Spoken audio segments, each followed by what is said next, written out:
Hello, everybody. Welcome to the program and welcome to the show. Yeah. So tonight's topic of conversation: the great British hero, Dick Turpin, who stole from the rich and fucking well kept it because he was poor and because he spent it all on booze and gambling and wenches and fancy clothes. He was poor again, so he had to keep on stealing. Yeah. But he had a laugh. Live fast, die young, and get hung for being a thief. Yeah. But it doesn't matter. These days, he's a hero. He had a 1970s TV show made about him. He was portrayed by the bloke out of Man About the House, whose name I've forgotten. I'll remember it later. And also Sid James in the Carry On film, Carry On Dick. Which was one of their best titles, isn't it? Carry On Henry, Carry On Cruising, Carry On Camping, Carry On Screaming, Carry On Dick. That was probably the greatest of them all. There's Carry On Jack as well, and Carry On Nurse and Doctor, and again Doctor and Matron, and regardless, but Carry On Dick. Carry On Dick. Everybody loves Dick. I mean, Dick is very popular. Yeah. And I like to think, in my own way, I'm carrying on the tradition of that great Dick. Maybe I'm not so great a dick myself. Maybe I'm not even a dick at all. But I like to think of myself as being a bit of a dick, And I'm sure plenty will agree with that. Bit of a dick. But, we've all got a bit of dick in us. Some people too much, other people not enough. And I can probably help you out, as long as you're attractive. You don't have to be gorgeous. I mean, that's what dimmer switches were made for. I can accommodate you if you're a little bit less than perfect. So yeah, we're discussing Britain's greatest dick, Dick Turpin, and of course we're open to donations. Stand and deliver to my PayPal account, and I promise, it'll be squandered 100%. On I think cheese and ham sandwiches mostly. That's what I'm into these days. Stop it, you. Oh, get out of it, you beast. Yeah, our survey said. Yeah. So what I've been up to? Well, it's Sunday, isn't it? A day of rest. And it's been pouring with rain. I almost said something else, but don't want to swear too much. But it's been throwing it down persistently. Oh yeah. So I've just been lazing in bed. Just found a good film on the YouTube called Eat the Peach, about this mush who's a bit bored one day and he's watching an Elvis Presley film, roused about, and he thinks, I'm going to build a wall of death in my back garden. Right, it's in rural Ireland, so he's got enough space. And he builds a wall of death and he rides his motorbike around it, vroom, vroom, vroom, round and round in circles. Yeah, so that's a recommended film. Other films I'd recommend would be Restless Natives, about a couple of crooks in Scotland. Wish You Were Here, and, which I'm going to find it and watch it, Rita Sue and Bob 2, which is a bit of one of those under the radar films that when you realise what it's actually about and watch it and the tone it has, you'll think, my God, they got away with murder in the 80s. I mean, all the people involved in it, apart from the ones who are dead, are still legitimately pursuing careers after committing this atrocious film onto the world, the British public, and a whole generation. It's about a fucking married middle-aged man who has an affair with a sexual affair with two 15-year-old schoolgirls. Yeah, shagging them, threesomes in the back of his car. And he don't get caught or nothing. It's essentially worse than Jimmy Savile. Oh, dear, did you hear that? Oh, Christ. Yeah. Oh, that'll choke you out, won't it? Oh, that's a potent one. Oh, a bit squelchy.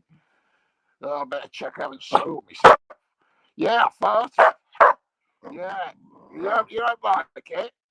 tough shit. Tough shit. I'll fart if I want to. It's my democratic right as a dick and a highwayman to blow off and let loose gaseous emissions from my digestive system. Yeah, you're not happy, are you? You're not happy. Oh, yeah, well, you bang them out all the time. I've smelled yours, you mucky little brute. So anyway, yeah. Dick Turpin. I think he's called Richard something or other. Should we Google it? Should we find out the name of... Because as soon as I get it, I'll go, I hope that was his name. I think it was a Richard, though. But he was man about the house. Yeah, and he conducted an affair with a girl out of fucking the Railway Children. It wasn't a girl in the Railway Children. She was actually a 20-year-old woman portraying a young girl. And she was actually older than Jenny Agutter, who plays her older sister. Yeah. A little offended. Well, fuck off. Fuck off.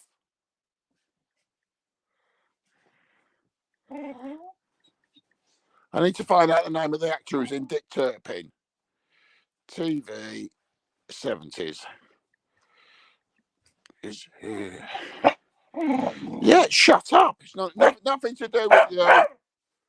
Nothing to do with you. None of your business. None of your business. Here we go, starring Richard O'Sullivan. Yeah, Richard O'Sullivan.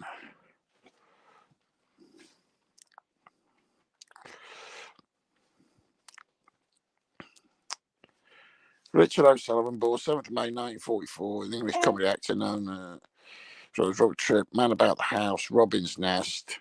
Also starred in Doctor at Large, Doctor in Charge, All Cock and Gander, Me and My Girl, and Trouble in Mind. Oh, look at that, he was young, he was so young. He's fucked now.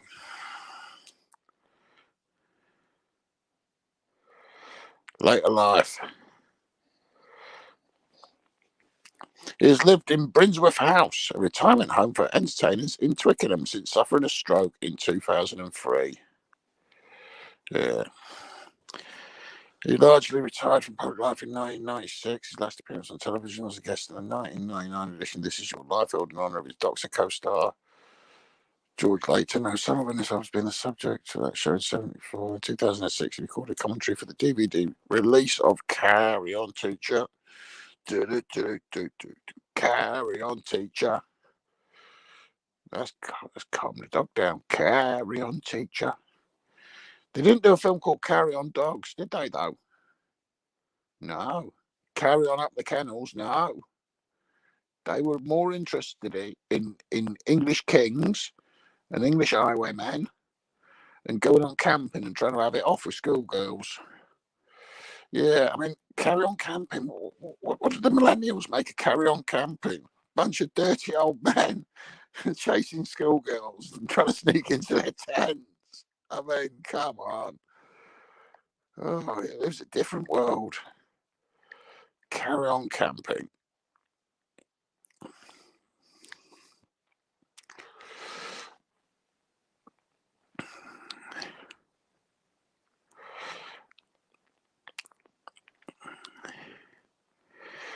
'17th release in a series of 31 Carry On films. Blah, blah, blah, blah, blah. Here we go. Plot. Sid Boggle and his friend Bernie Lugg are partners in a plumbing business. Oh, yeah, piping. Oh, yeah. They take their girlfriends, prudish Joan Fussy and meek Anthea Meeks, to the cinema to see a film about a nudist camp called Paradise. Sid has the idea that the four of them holidaying there, reasoning that in that environment, their chase girlfriends will relax their strict moral standards. Sid easily gains Bernie's cooperation in a scheme which they attempt to keep secret from the girls. They travel to a campsite named Paradise. After paying their membership fees to the owner, money-grabbing farmer Josh Fiddler, Sid realises it's not the camps in the film, but merely a standard family campsite. To add to their disappointment, it is no paradise, but instead a damp field, the only facilities being a very basic toilet and a washing block. They reluctantly agree to stay there after the girls approve the place, and Fiddler refuses a refund. Further disappointment when the girls will not share a tent with the boys. Oh dear. Meanwhile, a group of young ladies on holiday from the Chase Place finishing school stay overnight. Schoolgirls, not young ladies. They're girls in school uniforms, right? They're all definitely, despite the fact that they're all played by women in their 30s, they're actually schoolgirls. Stay overnight in Ballsworth Youth Hostel. What's a Ballsworth? Yeah. The ringleader of the girls is blonde and bouncy Babs. Yeah, Bob wins it. In charge of the girls is Dr. Soper, Kenneth Williams, who is fervently pursued by his lovelorn colleague, the school's matron, Miss Haggard, Hattie Jakes. Yeah.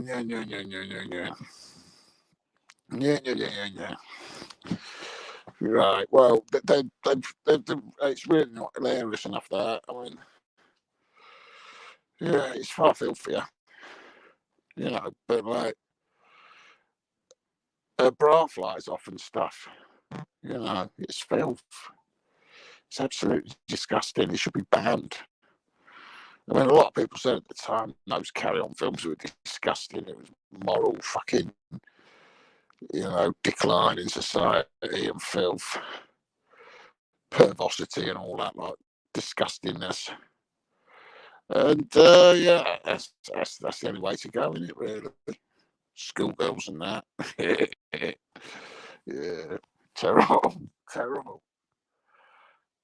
A funny thing happened on the way to the forum. Loved watching carry-on films. Yeah, carry-on farting. Oh dear. Oh no, wasn't for you. That fart is for me, not for you. It's not an invitation to come and beat me up. So somebody gets very upset every time I blow a raspberry tart. Someone suddenly becomes interested and starts jumping on me. Get out of it. Go on your way, you horrible hound. Hey, don't. Oh, you push this little beast away and it nips at you. When I say little beast, it's a big, horrible thing. Yeah. Carry on farting.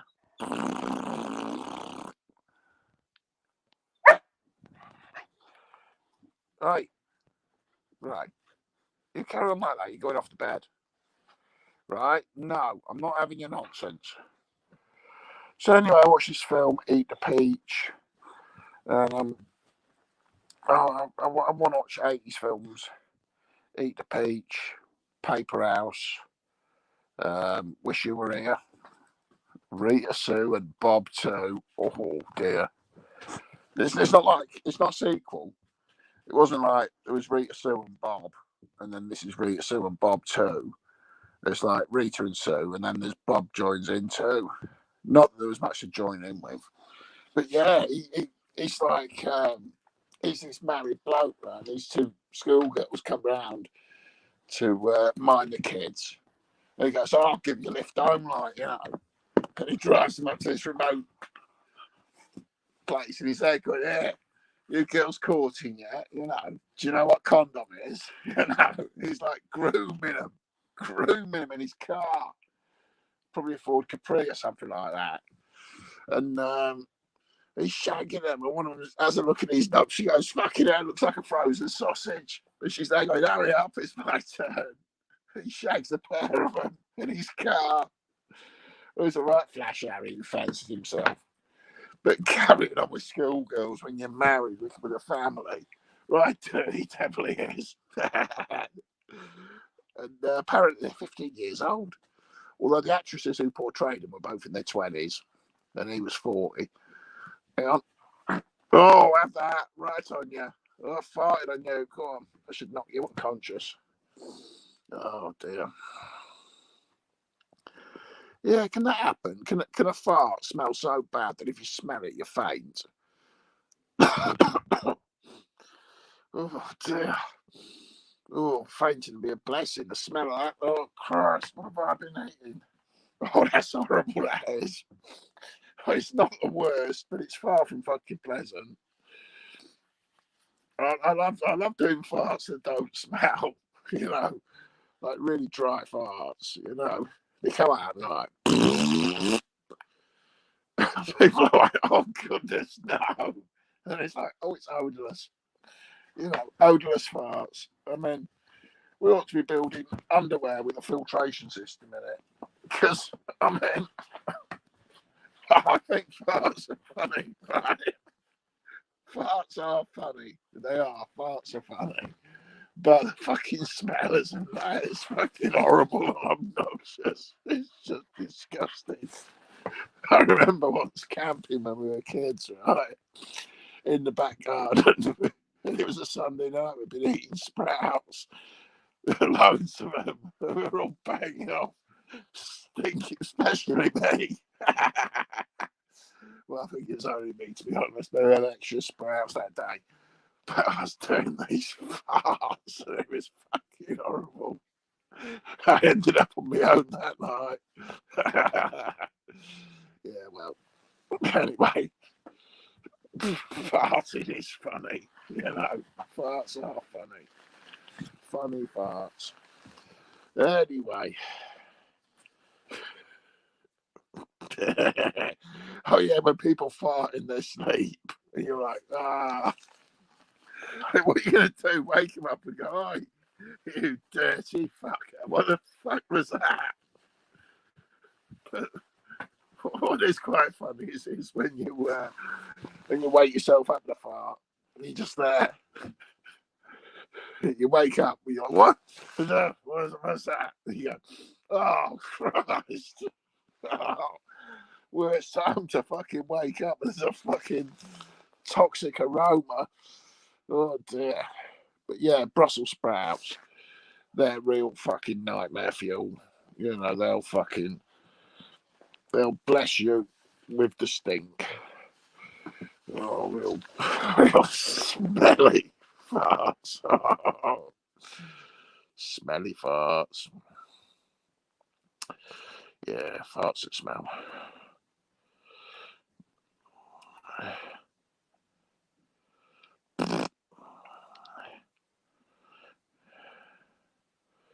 Yeah, I mean, the sound of a fart is far funnier than the smell of a fart. But if you find the smell of a fart more satisfying than the sound of it, you are mentally ill and a psychopath. Right? You're supposed to find the sound funny. It's like why farting on cartoons and movies is hilarious. Farting in real life, less so. And, you know, the absolute downside of it, the dark side of farting, is people who do the silent but deadly. So the smell is up your nostrils, and you're aware that someone in your vicinity has sneaked one out. I mean, it's a form of terrorist attack. I mean, obviously, it can't be legislated against, but the silent but deadly fart is a horrible. It's almost a form of sexual abuse. And it's basically raping people's nostrils with your arsehole. And it's disgusting. It really is disgusting. So, odorless farts. I mean, I think we've got the government. You know, if you write to the government, can we make, you know, smell retarding underwear obligatory, especially amongst the working class and young schoolboys, because they're the worst for it. They think it's hilarious. Dirty devils. Anyway, I'm fucking off. I've had a fucking enough, I have. I'll see you later. You know, farting and everything, and Dick Turpin, I bet he used to fart. When he's riding along on Black Bass, he was like farting in rhythm to the horse, you know. Stand and deliver. Oh, blimey. You know. Flatulent Richard Turpin, the notorious farting highwayman. Yeah. Right, I'm off then. I'll see you all later. Have a nice day.